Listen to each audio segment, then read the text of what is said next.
Hi, Candace. My name is Matt Gress, and we are in week 3. And I wanted to respond to your post this week. First of all, I just want to apologize for any hoarseness you hear in my voice. It might even give out in the middle of this video. I, along with I think half of Tennessee, are struggling through sinus infections, ear infections, and all the gunk that comes along with that. And so I apologize up front. But Candace, I'm just going to go ahead and dive right in. This is an interesting topic, and I want to quote your first 2 lines of your post because I think it kind of triggers most of what I'm going to address here. So you say sexuality is a hard topic for all to discuss. The topic alone tends to cause feelings of unease and judgment for all involved in the discussion. You know, that's so true. It is a hard topic to discuss when we're talking about it in a serious fashion, because it's so unusual.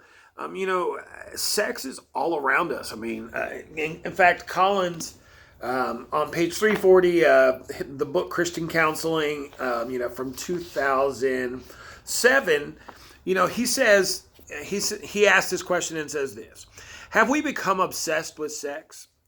It is a central issue in much of television, magazines, advertising, music, literature, the theater, movies, art, and popular conversation. It appears in business, education, politics, the church, everywhere. And yet, it's almost as though those things are not based in reality. They're so almost cartoonish often, but we're so saturated with it in media and all around us. But when it comes to actually talking about, healing relationships, working on sexual dysfunction or issues of sexuality or identity and all of these things, when it comes to the real topic and how it actually relates to us, personally as human beings, we kind of, let's not talk about that. We push it aside, we keep it to ourselves. People don't want to talk about things that are wrong in their sex life or in their life in general as regarding any issues of sexuality. Particularly in the church. I mean, I think we've all had that experience, unless you were fortunate. You grew up in a church where talk about sexuality or sex is more about all the things you're not supposed to do. Stay away, stay away, stay away, stay away. We don't talk about that.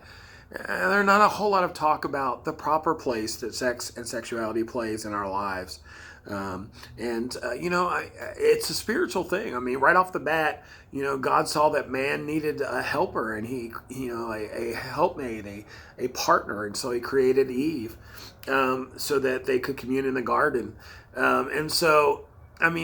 This has been a part of us since the beginning of us. And yet, we're still messing it up all over the place. And we still, I think the more we treat it like a taboo subject, as you mentioned, it's often thought of, the more we treat it that way, the more I think sometimes we get our views messed up, and people are curious about things and often are led in wrong directions because there aren't enough Christian leaders that have biblical principles talking about the issue. And then it's also interesting too. Collins in that same book, on the same page actually, say that most people realize that sex is more than physical instinct or biological attraction.